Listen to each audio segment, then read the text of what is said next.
Hermanos y hermanas, con mucho cariño les saludo en el nombre del Señor Jesús. Qué hermosa mañana. Hoy, domingo 26 del mes de abril, el día en que podemos llevarles a ustedes la escuela bíblica dominical hasta su hogar. Quiero dedicarles a ustedes y a todos los hermanos y hermanas y amigos esta preciosa promesa del Señor que se encuentra en el libro del profeta Jeremías, capítulo 33, versículo 6. He aquí que yo les traeré sanidad y medicina, y los curaré, y les revelaré abundancia de paz y de verdad. Qué linda la palabra del Señor. Es una promesa para ti, hermano, y para tu familia también. Así que disfrútala.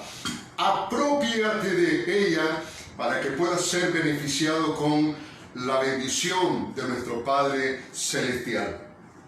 Como hemos venido anunciando, vamos a estar también llevando a cabo temas los días domingo a las 9 de la mañana, en el tiempo que regularmente tenemos nosotros, nuestra escuela bíblica dominical, y la mayor parte de los cristianos, las iglesias cristianas, también lo hacen en este horario. En esta ocasión yo quiero desarrollar el tema del castigo de Dios. Tal vez suene un poco fuerte, suene un poco duro este tema, pero es importante desarrollarlo porque de pronto pensamos solamente en el lado del amor de Dios y no pensamos también de que Dios, dice la Biblia, quien ama disciplina y castiga a todo aquel que recibe por hijo. De manera pues que vamos a hablar de este tema. Y quiero comenzar con las palabras de la esposa del gran evangelista norteamericano Billy Graham. Estas palabras han sido atribuidas a Billy, pero realmente pertenecen a su esposa Ruth Bell Graham. Estas fueron dichas a finales del siglo pasado. Y son unas palabras muy solemnes, son palabras realmente que merecen nuestra reverencia y consideración, ¿verdad? Porque a veces creemos como que el pecado va a quedar impune. No, de ninguna manera, no va a quedar jamás impune. La maldad del corazón del hombre, Dios la conoce, y Él dice en su palabra en el libro de Jeremías, precisamente en el capítulo número 17, dice que engañoso y perverso es el corazón del hombre.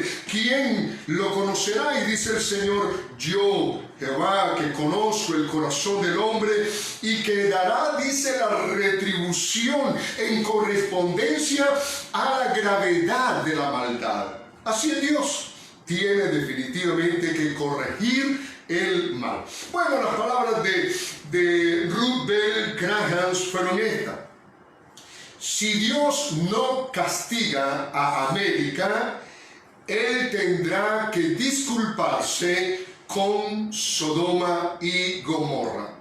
Claro, hizo una comparación acerca de la moral, de la descomposición social de aquel tiempo, y hoy todavía, definitivamente, y al mirar y hacer la comparación y darnos cuenta de que realmente nosotros hemos superado la maldad de aquellos tiempos, realmente Dios tendrá en su momento que ejecutar sus juicios, el castigo. La palabra del Señor así lo determina, no dejará definitivamente impune la maldad del corazón del hombre. Aún el ser humano, creado a la imagen y semejanza de Dios, cuando ve una maldad la condena, porque vamos en este caso nosotros a cuestionar a Dios. Por ejemplo, en el libro de Romanos capítulo número 3, versículo 5 y versículo 6, dice la palabra del Señor de esta manera: y si nuestra injusticia hace resaltar la justicia de Dios, ¿qué diremos? ¿Qué diremos? ¿Será injusto Dios que da castigo? Hablo como hombre. En ninguna manera. De otro modo, ¿cómo juzgaría Dios al mundo? Realmente Él, en su carácter, en su justicia, tiene que juzgar y tiene que castigar la maldad, todo aquello que está fuera ciertamente de los lineamientos de su carácter, de su moral, de su santidad y justicia. Bueno, vamos a despegar. En el plano judicial, los castigos son las penas que se aplican a quienes cometen un delito. Las sanciones económicas, la privación de la libertad, como es el encarcelamiento, y hasta la pena de muerte son algunos de estos castigos que varían según el Código Penal de cada nación. Quiero recurrir a Romanos capítulo número 13, donde dice la palabra del Señor en el versículo número 3 y 4, porque los magistrados no están para infundir temor al que hace el bien, sino al malo, dice. ¿Quieres pues no temer la autoridad? Haz lo bueno y tendrás alabanza de ella. Porque es servidor de Dios para tu bien. Pero si haces lo malo, teme, porque no en vano lleva la espada, pues es servidor de Dios, vengador, para castigar al que hace lo malo. Es natural. Es parte definitivamente de nuestra naturaleza, de nuestro, sistema moral, de que lo bueno es premiado y lo malo es castigado. Sobre esto, queridos hermanos y hermanas, nos preguntamos, ¿puede Dios castigar? Como respuesta a este lado del carácter de Dios respondemos, basados en el testimonio de las Santas Escrituras de una forma categórica. Y decimos, sí, claro que sí. Entonces, es un castigo de Dios la pandemia del coronavirus que lleva ya hoy a las 6 de la mañana, esta estadística, 2.912.421 personas contagiadas, y también llevamos 203.432 personas que han pasado a la otra vida. Hasta los cristianos nos estamos haciendo esa pregunta, y es válida. ¿Esto es un castigo de Dios? ¿Esto es algo del diablo? ¿Esto es algo muy propio, muy natural del desarrollo de la vida humana? Esto vamos a considerarlo hoy a través de la palabra del Señor. Quiero a continuación mencionarles que uno de los atributos morales de la divinidad es su perfecta justicia. Oh, alabado y glorificado sea el Señor, porque no tenemos un juez injusto, sino un juez perfecto en todos sus caminos. La palabra del Señor nos habla acerca de la justicia de Dios. Y por ejemplo, en el libro de los Salmos, capítulo número 119, versículo 142, dice la palabra del Señor: tu justicia es justicia eterna y tu ley la verdad. Es decorada como perfecta la palabra del Señor. La justicia de Dios como eterna. Y como he dicho en algunas otras ocasiones, las constituciones políticas de cada nación son reformadas. Hay que hacerles añadidura de acuerdo a los intereses de la nación, a los intereses muchas veces de los propios gobernantes, reyes o presidentes. Pero la palabra del Señor y la justicia de Dios es eterna, no tiene ningún cambio de principio a fin, es inmutable, porque no le vamos a encontrar a la justicia de Dios ninguna imperfección. Pues la palabra del Señor nos habla de que la justicia de Dios es perfecta, pero también es eterna. Cuando un juez, por ejemplo, infringe o aplica una condena a un inocente, definitivamente se comete una injusticia, pero Dios no puede proceder en contra de su carácter, de su honor, de sus atributos como juez justo. En el mismo Salmo, en el Salmo número 51, la palabra del Señor, cuando Dios lo juzgó y lo castigó, por cierto, un castigo muy personal al rey David, él dijo estas palabras: en el capítulo 51, versículo número 4, contra ti he pecado y he hecho lo malo delante de tus ojos, y oiga, para que sea justificado en tu palabra, dice, para que sea reconocido justo en tu palabra y tenido por puro en tu juicio. Realmente no hay maldad, no hay elementos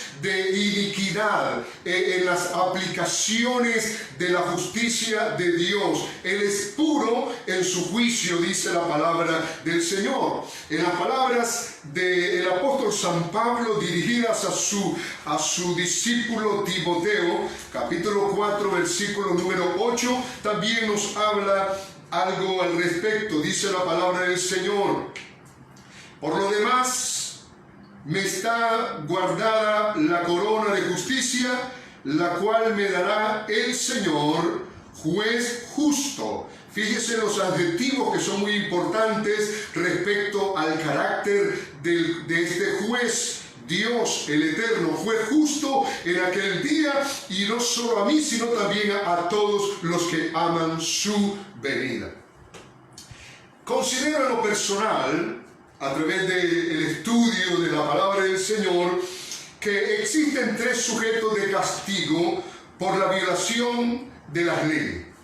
Tanto, en este caso diríamos, tanto desde la perspectiva divina como también desde la perspectiva humana. Pero lo vamos a ver desde la perspectiva divina. Como número uno, por pecados personales. Si nosotros leemos la Biblia, nos vamos a dar cuenta de principio a fin de que hay una buena cantidad de hombres con grandes responsabilidades delante de Dios que fueron castigados por parte del Señor. Para poner solamente un ejemplo, por el factor tiempo, en el caso de Saúl, la ejecución de Saúl fue, claro, a manos de los filisteos, a quienes Dios utilizó como instrumento para corregir, para castigar, para quitar el mal de Israel. Porque Saúl había procedido una y otra vez de forma irresponsable, de forma delictiva, y por lo tanto llegó el momento en que Dios dijo: basta, hasta aquí nomás. Y entonces tuvo que castigar al rey Saúl. Encontramos también la palabra del Señor en Primera de Crónicas, capítulo número 10, versículo 13 y 14, esta afirmación que les estoy dando en este momento. 13 y 14 dice: así murió Saúl por su rebelión. Fíjense esta nota, lo subrayo: rebelión. La rebelión contra Dios, con que prevaricó contra Jehová. Su pecado fue contra Jehová, como el pecado también de Amalek, porque se levantó contra el trono de Jehová. Por lo tanto, dijo el Señor a Moisés: lo voy a limpiar, lo voy a erradicar de sobre la faz de la tierra, porque había cometido un pecado sobre la autoridad de Dios. Dios había sacado a Israel de Egipto y lo llevaba hacia la tierra prometida, y encontramos en la palabra del Señor de que Él salió a la retaguardia para atacar los flancos más débiles de Israel, y por lo tanto Dios no lo perdonó, lo castigó. Eso lo encontramos en todo el desarrollo de la historia cuando estamos estudiando este tópico. Pero quiero regresar al caso de Saúl, donde dice la palabra del Señor que prevaricó contra la palabra de Jehová, la cual no guardó, y porque consultó a una divina. Y dice la palabra del Señor: y no consultó a Jehová. Por esta causa lo mató y traspasó el reino a David, hijo de Isaí. Aquí tenemos, como decimos, como muestra un botón de las acciones de parte de Dios judiciales, de las acciones de Dios para castigar al que hace lo malo. También me gustaría mencionar, aunque aquí podríamos llevarlo de una sola vez, dos casos. El caso de Faraón. Dios castigó a Faraón. Dios castigó también a la nación de Egipto. Lo vamos a dejar aquí porque son temas definitivamente muy largos que no nos daría tiempo para desarrollarlos en esta mañana en la escuela bíblica dominical. Número 2. Primero tenemos por pecados personales, pero también encontramos en la palabra del Señor por pecados nacionales. Recordemos que Israel, Judá, eran pueblo del Señor.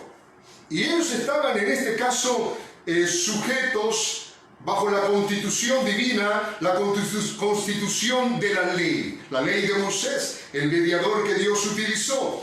Y encontramos que cuando ya se constituye en nación, estas naciones, como lo dice Isaías en el capítulo número 1, dice la palabra del Señor, Israel no quiere entender. Oh gente pecadora, pueblo cargado de maldad, generación de malignos, hijos depravados, dejaron a Jehová, provocaron a ira al Santo de Israel, se volvieron atrás. Entonces aquí encontramos una relación de Dios con una nación, con Israel. Pero cuando ya el reino se divide en dos, bajo el gobierno del hijo de Salomón, Roboam, encontramos, hermanos, de que hay dos naciones, una al norte y una al sur. Y ahí van desarrollándose y van cometiendo todo tipo de pecados, desde injusticia social, desde pecados en abandono de la ley. Realmente era un irrespeto completo a Dios, a su palabra, al culto inclusive que merecía el Señor. Y encontramos según la historia de que en el año 722 a.C.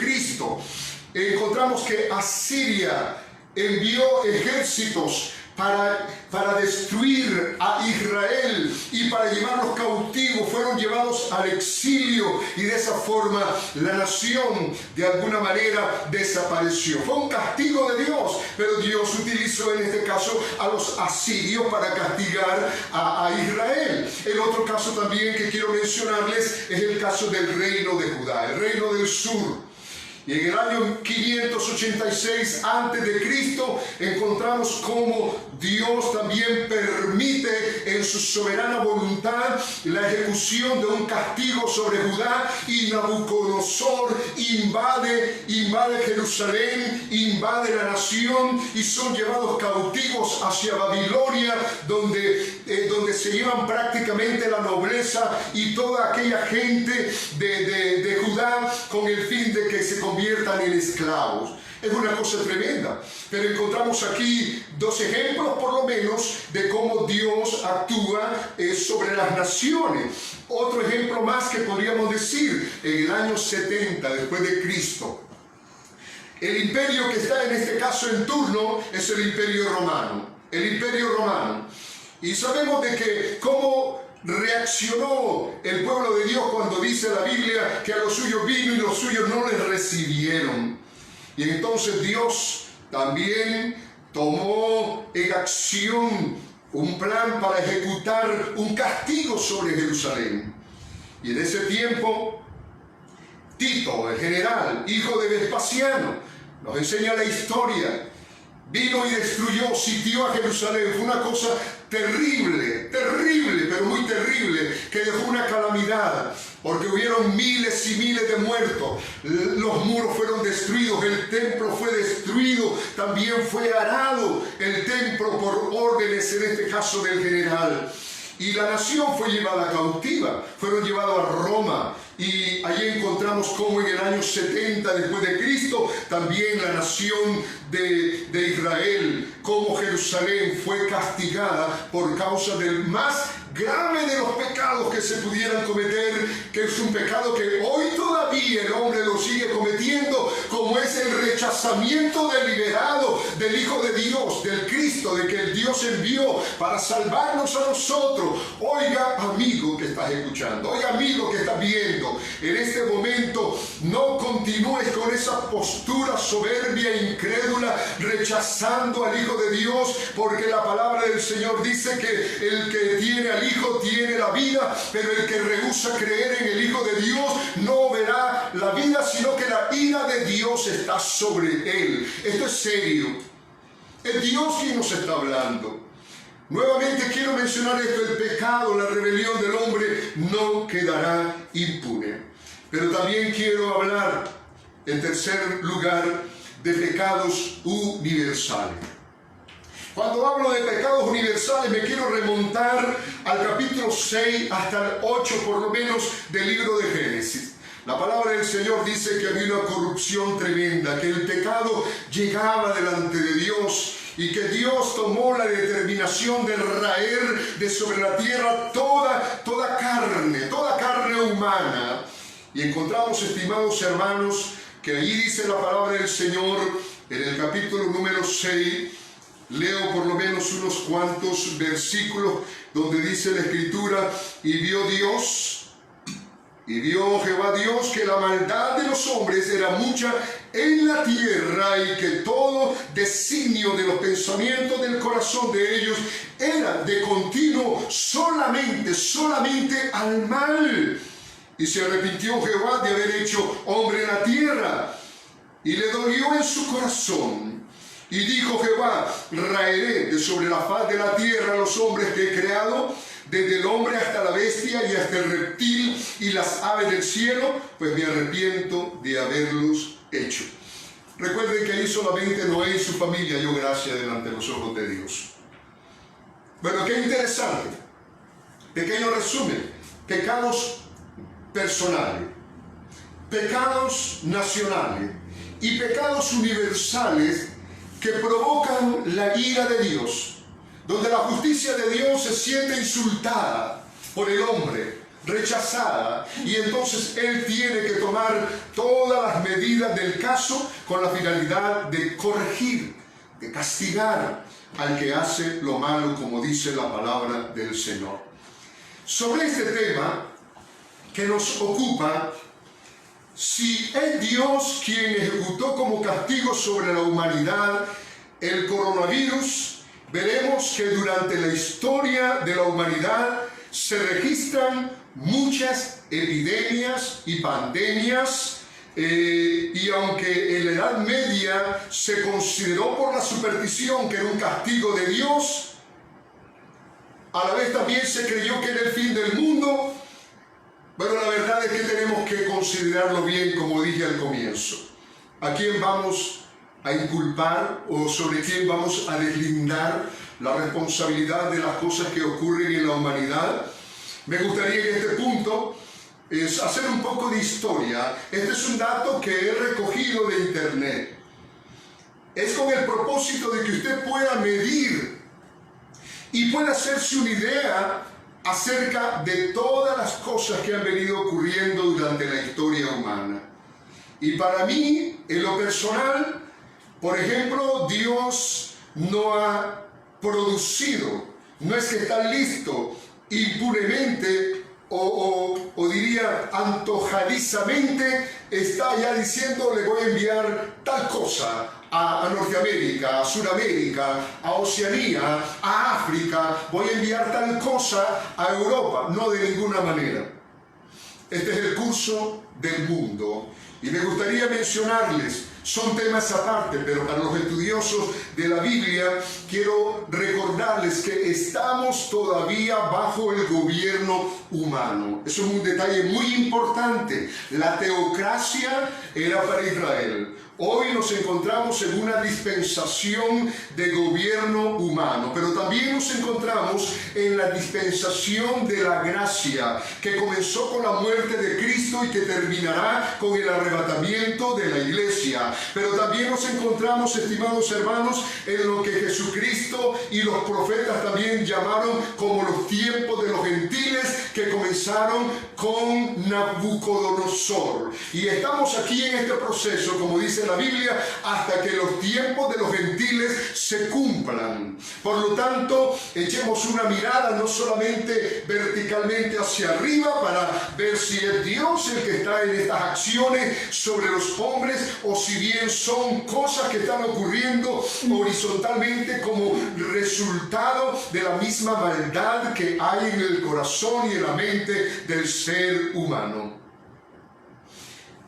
Vengo entonces a decirle, aunque será tal vez un poquito largo, pero aquí tenemos solamente información de la era cristiana para acá, de Cristo, de la venida de Cristo en carne cuando Él nació para acá. Como número uno, lo que se conoce como la peste antonina. Dentro del año 165 al 180 murieron 5 millones de personas. Luego tenemos en segundo lugar la plaga de Justiniano. Entre el año 541 al 542 murieron alrededor de 30 a 50 millones de personas. Luego tenemos como número 3 la peste negra, del que hemos hablado en otras ocasiones, en el año 1347 al 1351, 100 millones de personas. Estimados amigos, he querido ser un poco reservado, no dimensionar las cifras, porque el internet dice que pudieron haber sido hasta 200 millones de personas las que murieron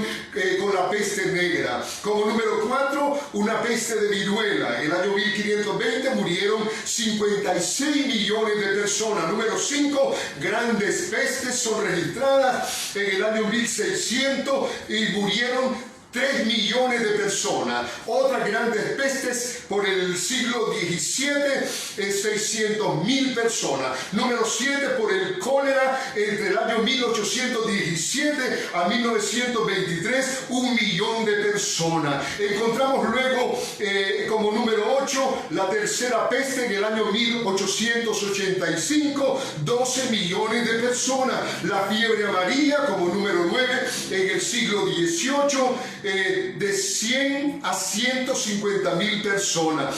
Como número 10, la gripe española entre el año 1918 a 1919, de 40 a 50 millones de personas. Como número 11, la gripe rusa entre el año 1889 a 1890, 1 millón de personas. La gripe asiática entre el año 1957 a 1958, 1.100.000 personas murieron.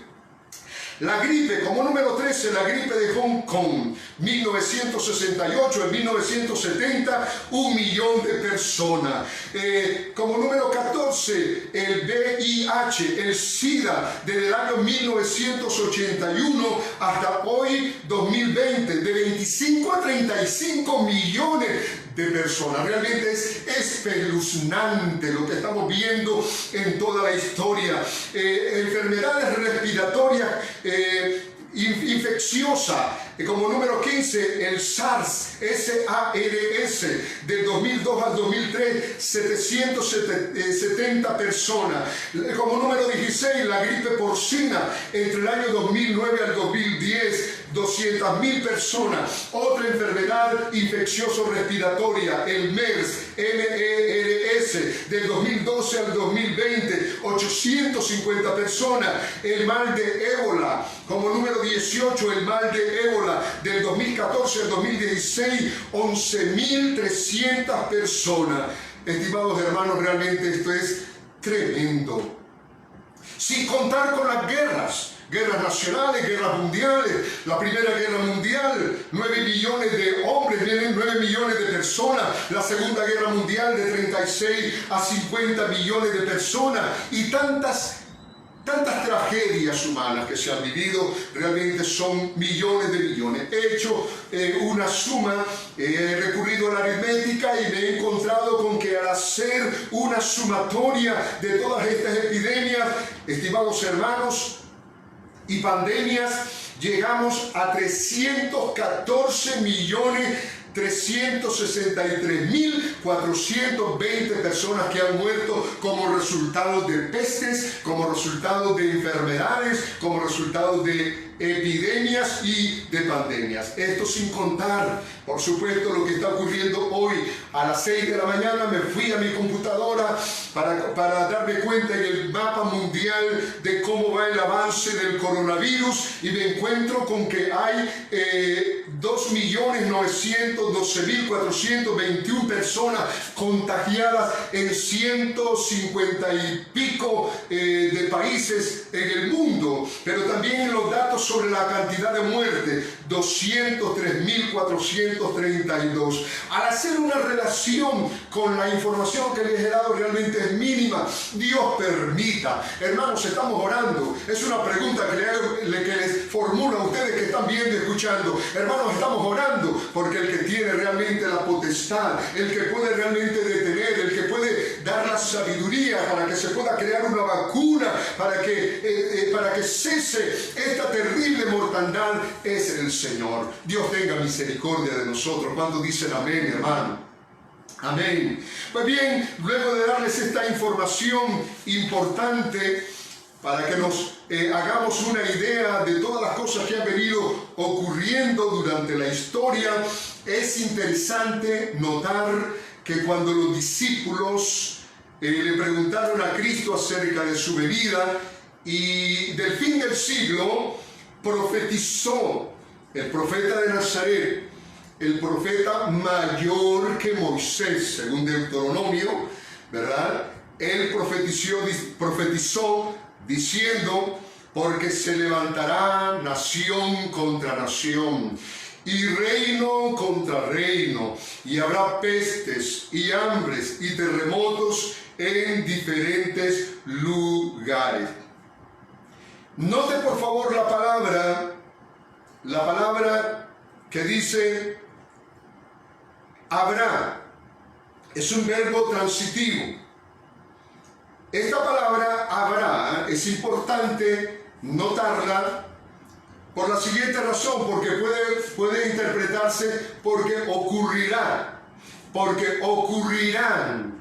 Y yo quiero clarificar esto, que observe muy bien que no dijo el Señor, y Dios castigará sistemáticamente durante el curso de la historia de la humanidad con pestes y otro tipo de calamidades. No dice eso la palabra del Señor.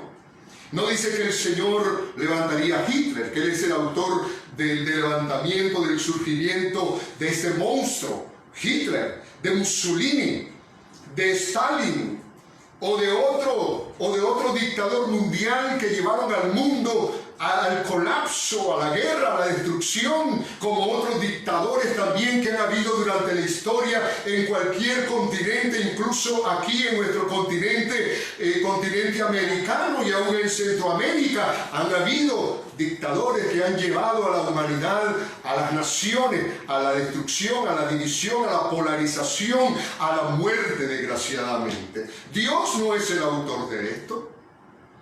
A Él no le podemos atribuir definitivamente el surgimiento del anticristo, por ejemplo. El surgimiento del anticristo es el resultado de la acción del que ahora es el príncipe de este mundo, como es en este caso Satanás, el diablo, la serpiente antigua que es el diablo y Satanás. No estoy como defensor de Dios, porque Dios no necesita abogados, ni de predicadores, ni de los que lleven la profesión de derecho. Él no nos necesita. A ninguno de nosotros nos necesita para que hablemos a favor de Él, porque Él es el juez de toda la tierra. Me encanta el pasaje. Yo creo que no lo traía por acá, pero ahorita que lo recuerdo, cuando en este caso nos encontramos en el capítulo número 12 del libro de Génesis, en el caso de cuando Dios, en el capítulo 12 de la palabra del Señor, cuando el diluvio,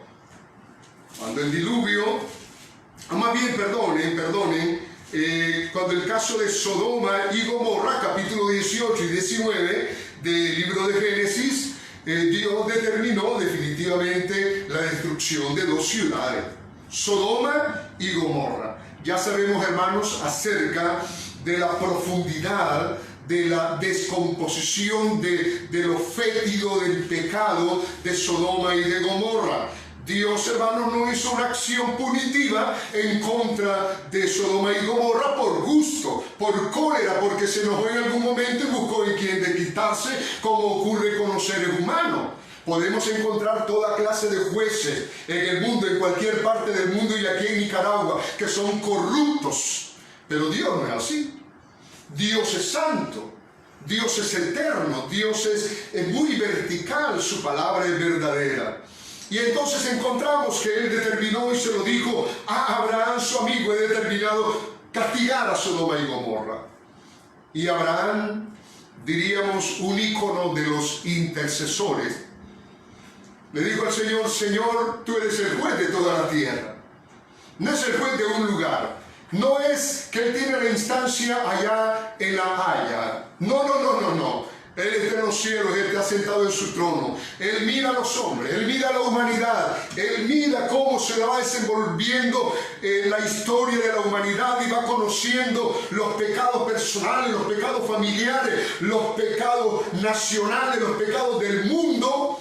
Y definitivamente, como lo dije en otra ocasión, tarde que temprano el malo será castigado.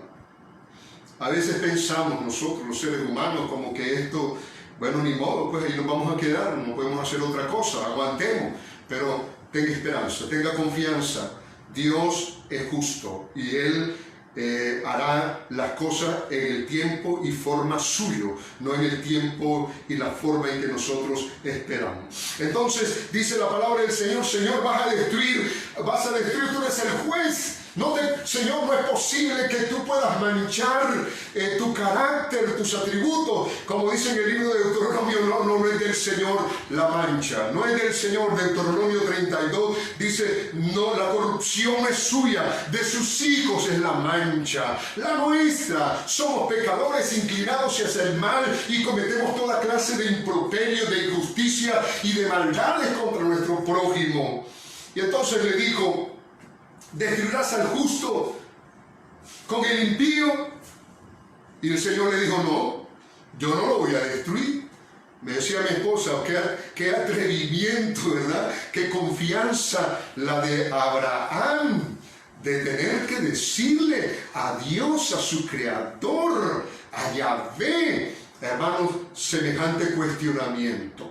Pero bueno, era su amigo y le permitió en ese diálogo sus argumentos, ¿verdad? Porque estaba haciendo una abogacía a favor de Sodoma y de Gomorra, a favor de los justos que pudieran haber ahí. Y entonces el Señor le dijo: no la voy a destruir, no la voy a destruir. Señor, le dijo a Abraham, quizá hubiera 50 justos, ¿vas a destruir al justo con el malo, con el pecador? Y el Señor le dijo: no lo voy a destruir si hay 50 justos. Señor, quizá no habrán 50 justos, a lo mejor solamente hay 40. ¿La vas a destruir? Y el Señor dijo: no la voy a destruir. Señor, le dice: discúlpeme que insista en el asunto, pero a lo mejor no habrán 40, a lo mejor habrán 30. Y así fue bajando poco a poco el número hasta que llegó a 10, hasta que llegó a lo mínimo. Y el Señor dijo: no la destruiré. Pero la verdad es que Sodoma y Gomorra habían elevado su pecado, lo habían acumulado, como dice, atesorado, como dice Pablo a los romanos, de tal manera que era algo desagradable delante de Dios. Y ya sabemos la historia. Finalmente logró salir el Lot con sus hijas, solamente con sus hijas, porque los hombres no creyeron en la advertencia divina. Y dice la palabra del Señor que cayó fuego y azufre sobre Sodoma y Gomorra y la destruyó. ¿Quién puede cuestionar a Dios? ¿Hizo mal? No hizo ningún mal. Él tiene derecho sobre su creación. La palabra de Dios dice en el Salmo 24:1: de Jehová es la tierra y su plenitud, el mundo y los que en él habitan. Y todo aquello que se sale de la línea de la moral que Dios espera de parte de su criatura, definitivamente que los castigará. Y todos aquellos que se mantienen en la línea de la verdad, de la justicia y de la santidad, y hay obediencia, estos serán definitivamente bienaventurados. ¿De qué lado estás tú? Todavía es tiempo de buscar a Dios. Todavía es tiempo. Pues bien, hermanos, quiero regresar otra vez a este argumento y decirles de que Dios castigará a los habitantes de la tierra.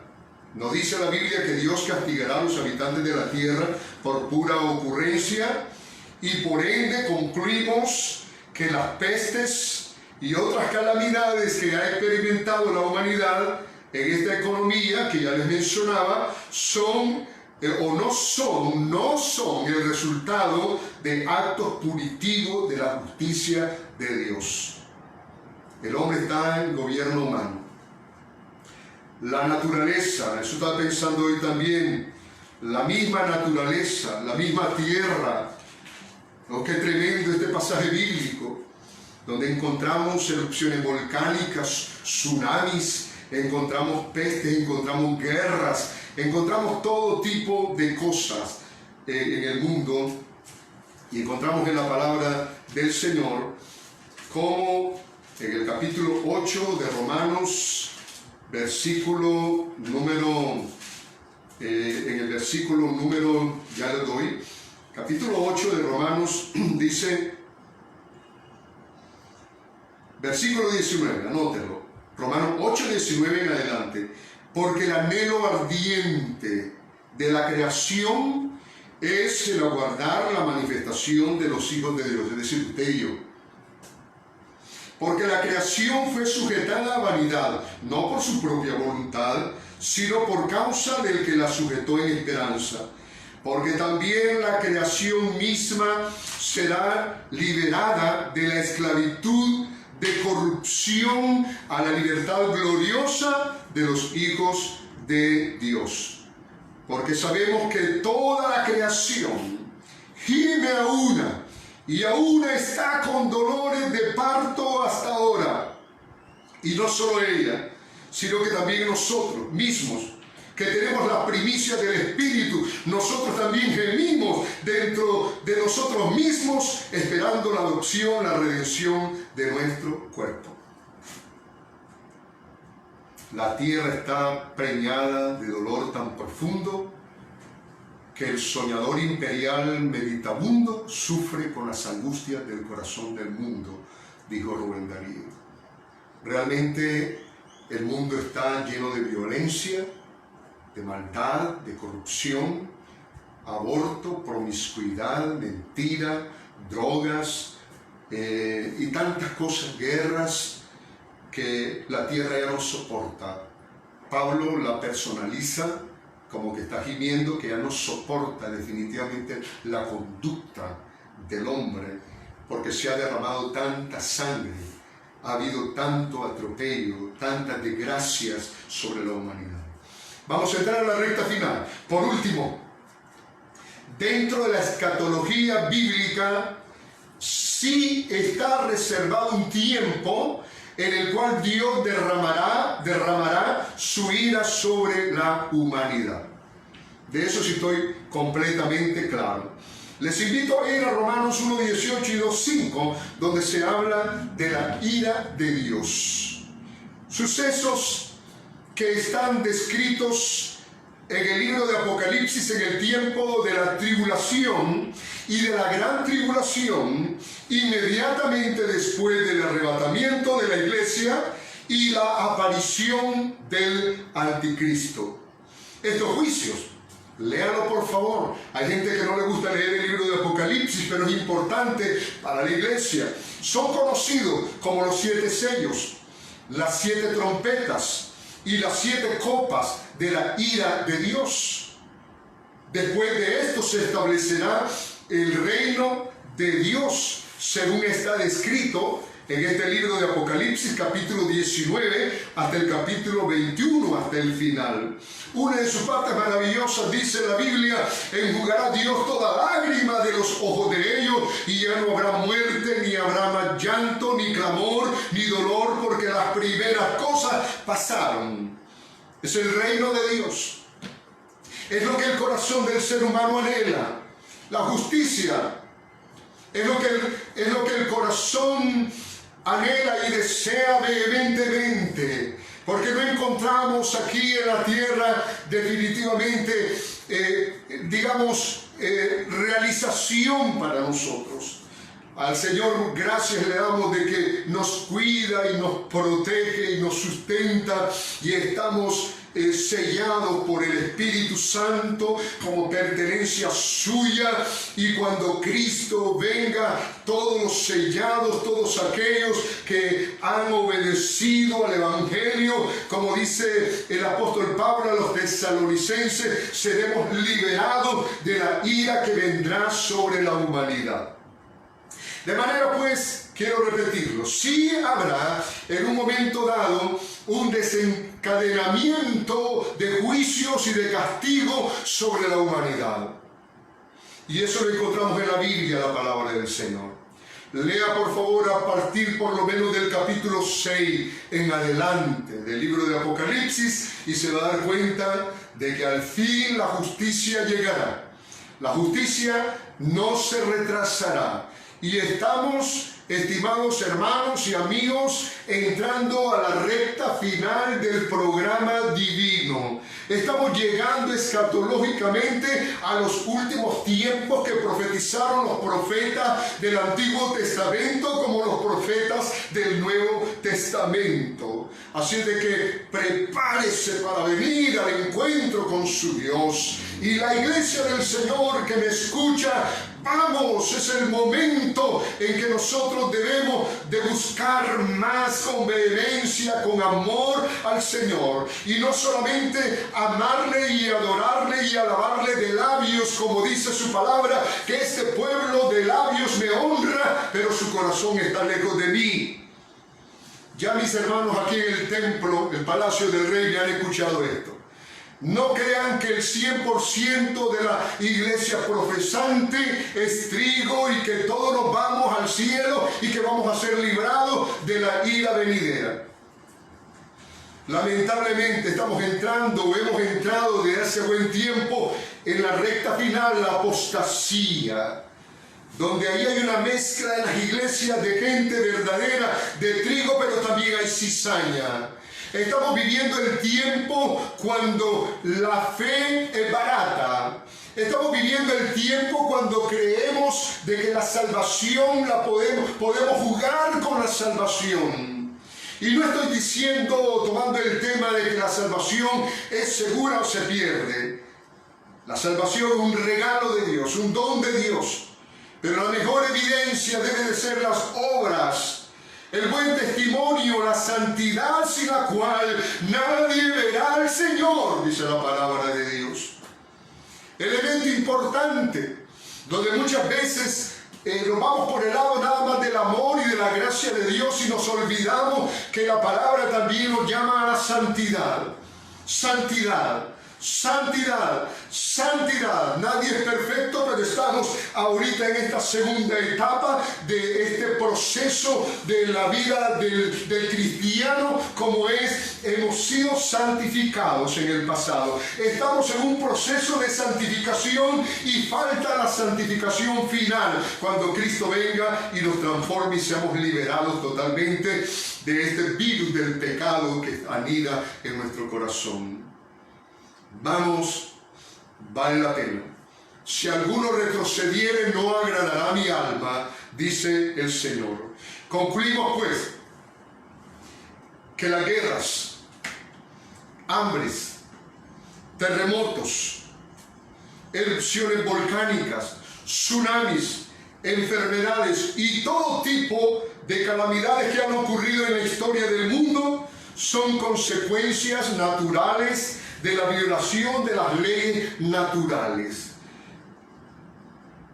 Imagínense, hermanos, qué interesante fue habernos dado cuenta de que se tomaron imágenes de lugares donde hay una polución enorme, tanto en Europa, en los Estados Unidos, en Chile inclusive, y donde las ciudades parece que fuese una neblina natural, de tanto humo, de tanto dióxido de carbono, por la industria, por los vehículos y tantas cosas.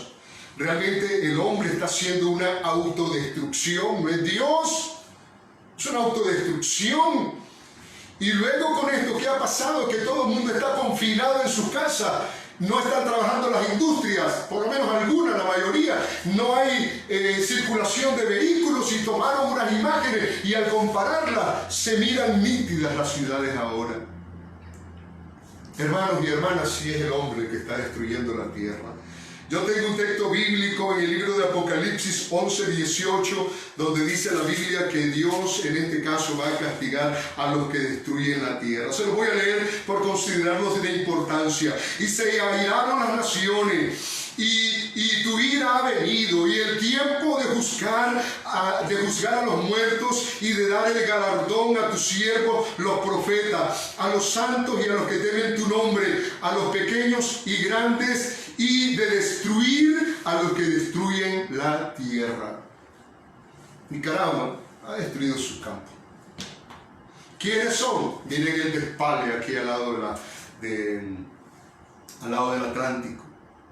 Corrupción. Todo es asunto de dinero. El fin justifica los medios, pero todos los hombres en cualquier parte del mundo, haciendo a su arbitrio por sus propios intereses egoístas, destruyendo el hábitat humano. Pues bien, hermanos, son consecuencias naturales, como lo decía. En cambio, los actos punitivos de la justicia divina, con las cuales Dios descargará sus juicios sobre la humanidad por sus pecados, sí es una acción directa de Dios al final de la historia. ¿Quiere Dios que usted, amigo, se pierda? No, de ninguna manera, no es la voluntad de Dios. No ha sido nunca la voluntad de Dios. Por eso es que dice la Biblia: porque de tal manera amó Dios al mundo que ha dado a su Hijo unigénito, para que todo aquel que en Él cree no se pierda, mas tenga vida eterna. Mire la palabra del Señor en 2 de Pedro 3:9, donde dice: el Señor no retarda su promesa, según algunos la tienen por tardanza, sino que es paciente para con nosotros, no queriendo que ninguno perezca, sino que todos procedan al arrepentimiento. Y si nosotros buscamos al Señor, nos arrepentimos y confesamos nuestros pecados, la palabra del Señor dice que Él nos oirá y nos perdonará. No en base a nuestros méritos, ninguna clase de mérito humano, sino los méritos de Cristo. Y voy a decir algo también de que hoy lo pensaba en casa. Es tanto el amor de Dios que no quiere que usted se pierda, que el castigo que usted y yo merecemos, ¿sabe lo que hizo Dios? Ese castigo lo infligió sobre su propio Hijo Jesucristo. La palabra del Señor dice que el castigo de nuestra paz fue sobre Él, y por su llaga fuimos nosotros curados. Y hay alguien que llevó nuestro castigo. Ya hay alguien que nos libró de la condenación, como dice Romanos 8:1. Ahora pues ninguna condenación hay para los que están en Cristo Jesús. Solamente vuélvete, ven a Él, ven a Cristo, ven al Salvador, ven al Mesías, ven al Redentor, ven al buen pastor, ven a Él y Él te perdonará y sepultará en la profundidad de la mar todos tus pecados, y serás libre de todas las consecuencias lógicas, legales, digamos materiales y aún naturales del pecado que has estado cometiendo hasta hoy. Hoy es tiempo de volverse al Señor. Yo quiero hacer, para finalizar, nos quedan unos minutos, una oración para que en este tema del castigo de Dios que hemos desarrollado en esta escuela bíblica dominical, usted pueda realmente aprovechar. Mire, si una persona en algún momento dado comete un delito en la sociedad humana, lo detienen, lo echan preso y lo llevan a los juzgados y lo condenan. No, entonces no estemos pensando como que Dios es injusto al castigar, cuando mira de que sus criaturas se han desviado, le han dado la espalda y echan por el suelo y pisotean su palabra y pisotean su nombre. Jamás. Él tendrá definitivamente que proceder de acuerdo a su justicia y a su santidad. Oremos, hermano. Ore conmigo de esta manera. Señor que estás en los cielos, en esta hora de la mañana estoy reconociendo que yo también formo parte de esta sociedad que ha pecado contra ti, Señor, que se ha levantado con soberbia, que ha hecho, Señor, cosas que no se pueden ni mencionar. Padre, en esta hora yo te ruego que mires y examines mi corazón, porque yo quiero reconocer la maldad y la iniquidad de mi pecado. Señor, te lo ruego, perdóname, Señor, Yo sé que no alcanzaré el perdón sobornándote a ti como juez. Yo sé, Señor, que no tengo abogado sobre la tierra que pueda en aquel día abogar, Señor, a favor mío. Yo sé, Señor, que hoy es el día aceptable, que hoy es el día de salvación y por lo tanto acepto la muerte de Cristo, acepto su resurrección para mi justificación. Te doy gracias por esa sangre preciosa e inocente del Cordero de Dios que quita el pecado del mundo.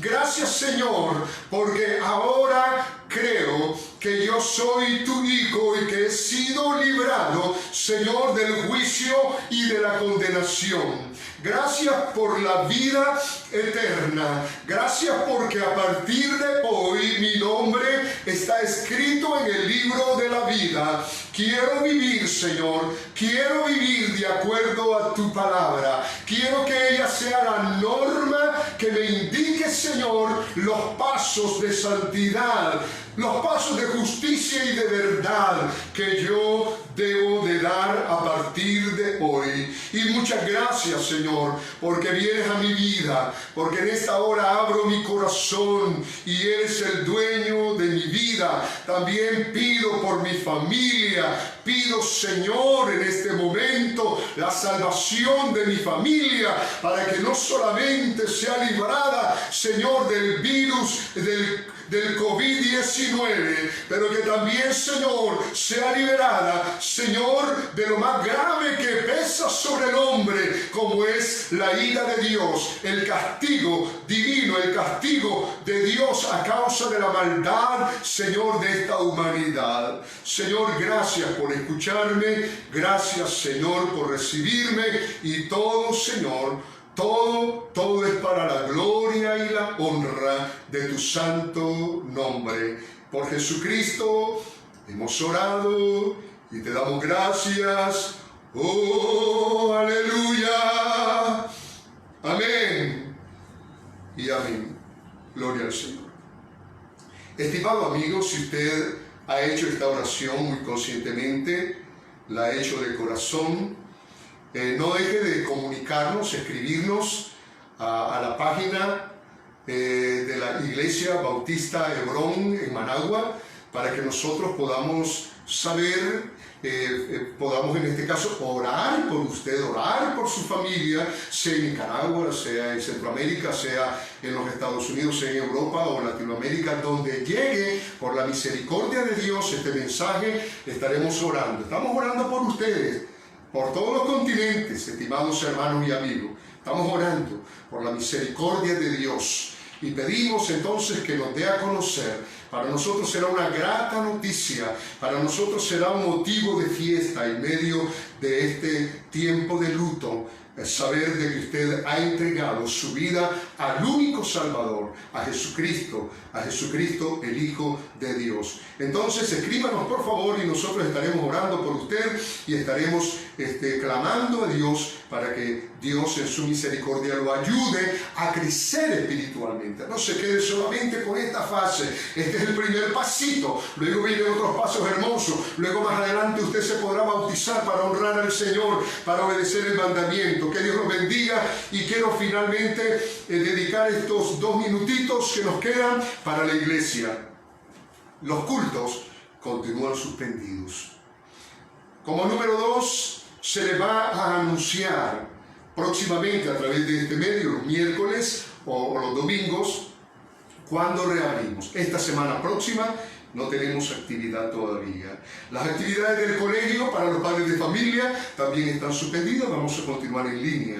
También queremos darles a conocer, por favorcito, orando, tenemos que estar orando. Este es el tiempo para que el pueblo de Dios aproveche para orar, orando a favor de las familias, orando a favor de la iglesia, orando a favor de nuestra nación, orando a favor de las naciones del mundo, para que el coronavirus se detenga, el Señor lo detenga y entonces esta pandemia pueda llegar a su final. También, hermanos, recuerden de que estamos ayunando los días sábados a las 9 de la mañana, desde que nos levantamos, por supuesto, hasta mediodía. Siempre por los mismos motivos. Unidos, hermanos, venceremos. Unidos saldremos adelante. Unidos, hermanos, triunfaremos en el nombre del Señor.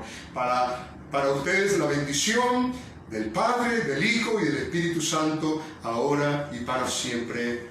Amén.